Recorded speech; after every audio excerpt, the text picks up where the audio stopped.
Shalom Bapak Ibu yang terkasih dalam Tuhan. Malam hari ini kita akan bahas firman Tuhan.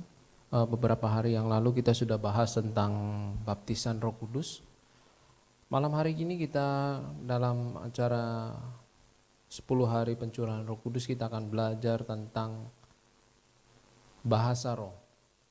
Dan ini adalah lanjutan daripada baptisan Roh Kudus. Kita akan baca firman Tuhan dari Kisah Para Rasul 2 ayat 1 sampai 4, nanti kita akan lanjut lagi 6 sampai 9 dan 10 sampai 11. Kita baca sama-sama. Bapak Ibu bisa persiapkan Alkitab Bapak Ibu di rumah. Mari kita baca dari ayat yang pertama. Kisah Para Rasul 2 ayat yang 1 sampai ke 4 terlebih dahulu. Ketika tiba hari Pentakosta, semua orang percaya berkumpul di satu tempat. Tiba-tiba turunlah dari langit suatu bunyi seperti tiupan angin keras yang memenuhi seluruh rumah di mana mereka duduk. Dan tampaklah kepada mereka lidah-lidah seperti nyala api yang bertebaran dan hinggap pada mereka masing-masing. Maka penuhlah mereka dengan Roh Kudus. Lalu mereka mulai berkata-kata dalam bahasa-bahasa lain seperti yang diberikan oleh Roh itu kepada mereka untuk mengatakannya. Ayat yang ke-6 kita lanjutkan sampai dengan yang ke-9. Ketika turun bunyi itu, berkerumunlah orang banyak, mereka bingung karena mereka masing-masing mendengar rasul-rasul itu berkata-kata dalam bahasa mereka sendiri. Mereka semua tercengang-cengang dan heran, lalu berkata, bukankah mereka semua yang berkata-kata itu orang Galilea?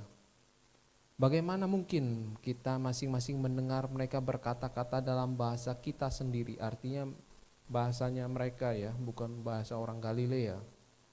Yaitu bahasa yang kita pakai di negeri asal kita. Jadi orang-orang tersebut adalah orang-orang Partia di dalam ayat yang ke-9, Media, Elam, penduduk Mesopotamia, Yudea, Kapadokia, Pontus dan Asia. Ayat yang ke-10, Firgia, Pamfilia, Mesir dan daerah-daerah Libya yang berdekatan dengan Kirene. Pendatang-pendatang dari Roma, baik orang Yahudi maupun penganut agama Yahudi, orang Kreta dan orang Arab, kita mendengar mereka berkata-kata dalam bahasa kita sendiri, jadi bukan bahasa orang Galilea, tentang perbuatan-perbuatan Allah yang besar yang dilakukan oleh Allah. Ya, perbuatan-perbuatan besar yang dilakukan oleh Allah. Jadi kata-kata itu adalah bukan kata-kata hanya tidak ada arti, tapi menyatakan tentang perbuatan-perbuatan Allah yang besar. Kita akan belajar tentang bahasa roh, supaya Bapak Ibu juga mengerti. Dalam 10 hari ini kita belajar tentang pencurahan Roh Kudus, diantaranya adalah baptisan Roh Kudus dan juga bahasa roh. Apa itu bahasa roh? Kalau dalam bahasa Inggris biasa dikatakan speaking in tongues atau bahasa lidah. Ya, salah satu tanda penerimaan Roh Kudus adalah berbahasa roh. Ya. Setelah menerima baptisan Roh Kudus, tanda salah satunya adalah bahasa roh. Ya, di dalam Markus 16 ayat 17 dikatakan tanda-tanda ini akan menyertai orang-orang percaya. Mereka akan mengusir setan demi namaku dan mereka akan berbicara dalam bahasa-bahasa baru bagi mereka. Ya, jadi seperti yang tadi dilakukan oleh murid-murid Tuhan Yesus, mereka menggunakan bahasa-bahasa yang baru, ya, bukan bahasa dari orang Galilea. Di sini kita akan belajar dari bahasa roh itu sendiri. Kita pelajari secara ilmu teologi adalah kita akan belajar yaitu senolalia. Senolalia, jadi dua jenis bahasa roh, yaitu senolalia.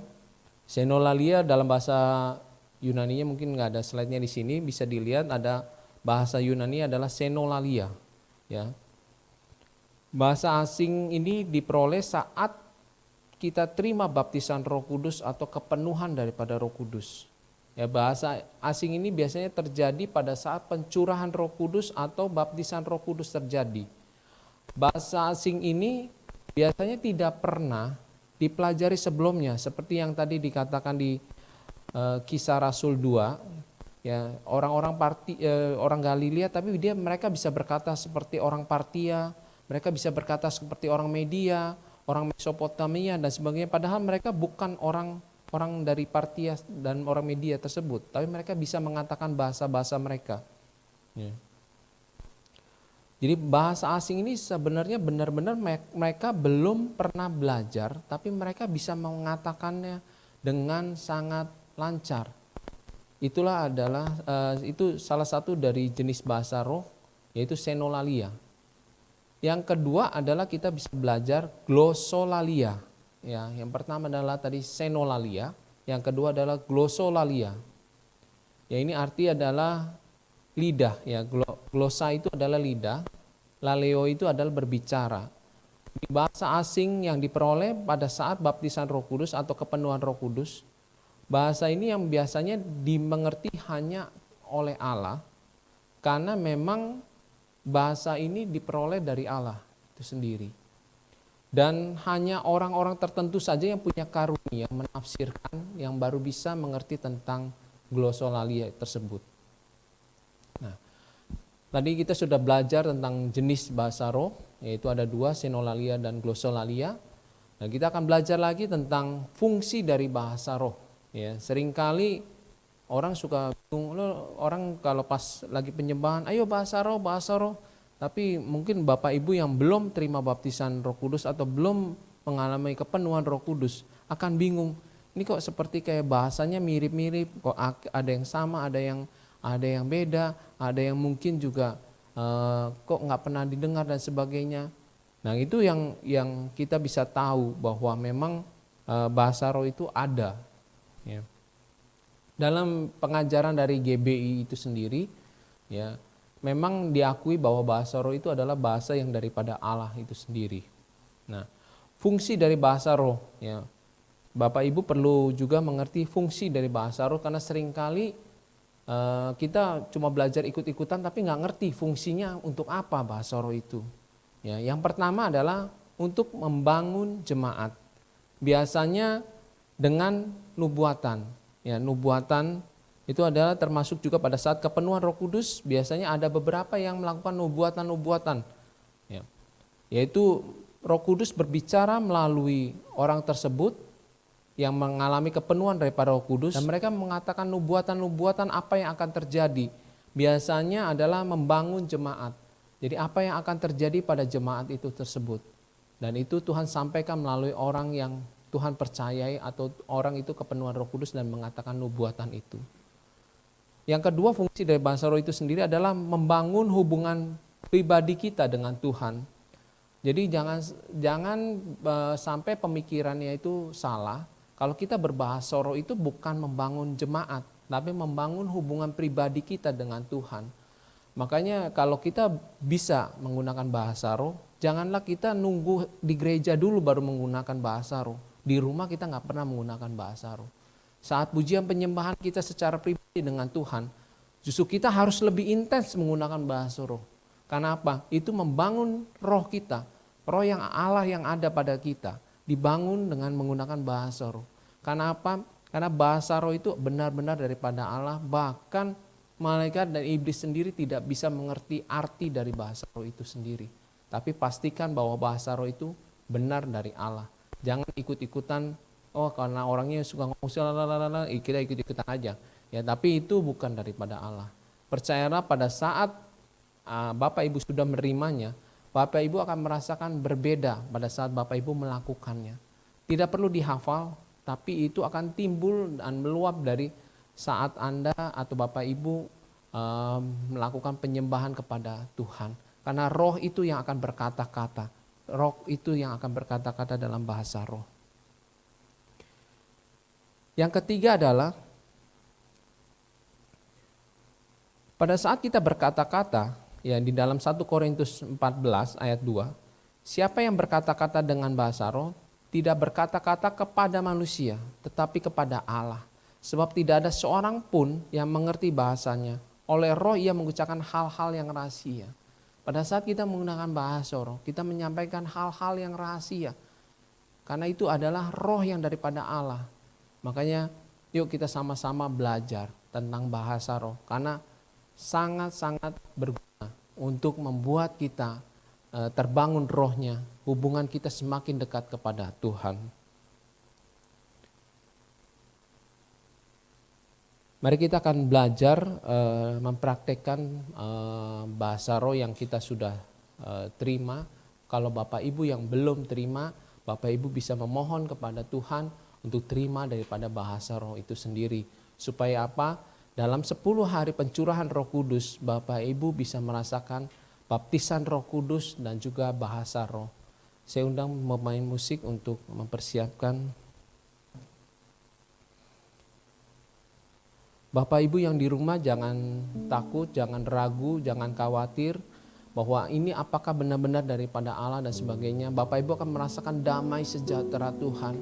Bapak Ibu akan merasakan bahwa benar-benar ini roh yang daripada Tuhan yang menggerakkan kita untuk berkata-kata, untuk menyampaikan apa yang rahasia, yang mungkin kita sendiri nggak mengerti. Tapi percayalah saat kita berkata-kata dalam bahasa roh, kita menyenangkan Tuhan, kita menyampaikan hal-hal yang rahasia kepada Tuhan. Dan Tuhan disenangkan, Tuhan dimuliakan. Tapi percayalah Bapak Ibu, ya, jangan kita sendiri minder, jangan kita sendiri nggak yakin, jangan kita sendiri, apa ada bahasa roh, apa kita bisa, apakah mungkin Bapak Ibu bisa berkata-kata dalam bahasa roh. Manfaatkan 10 hari pencurahan Roh Kudus ini supaya Bapak Ibu terima bahasa baru, yaitu bahasa roh yang daripada Allah, untuk membangun hubungan pribadi Bapak Ibu dengan Tuhan. Karena banyak sekali fungsi-fungsinya lagi. Akan banyak karunia-karunia yang bisa didapatkan selain daripada bahasa roh. Ya, Bapak Ibu bisa belajar tentang penyembuhan, nubuatan dan sebagainya. Malam hari ini kita akan belajar tentang bahasa roh dan kita akan praktekkan tentang bahasa roh itu sendiri. Kita akan nyanyikan satu lagu.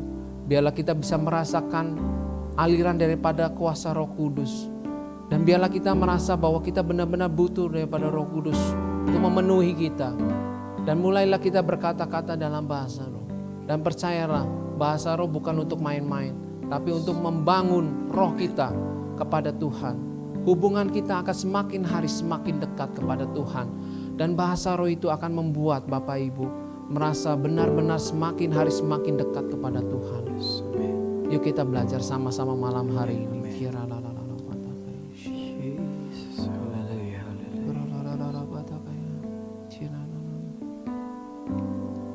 Bagaikan tanah kering.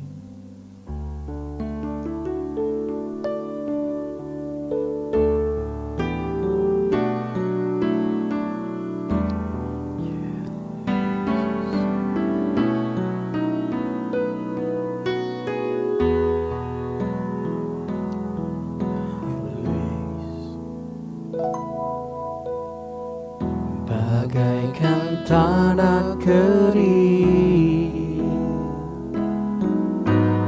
yang merindukan air, demikianlah jiwaku haus akan Engkau. Ku rindu selalu, ku rindu selalu hadirmu di hidupku, memulihkan jiwaku, hapuskan air mataku, mengalirlah kuasa Roh Kudus, mengalirlah di tempat ini, mengalirlah, oh Roh Kudus, pulihkanku. mulailah Bapak Ibu berdoa. Katakan kepada Tuhan sama-sama dengan saya, Yesus.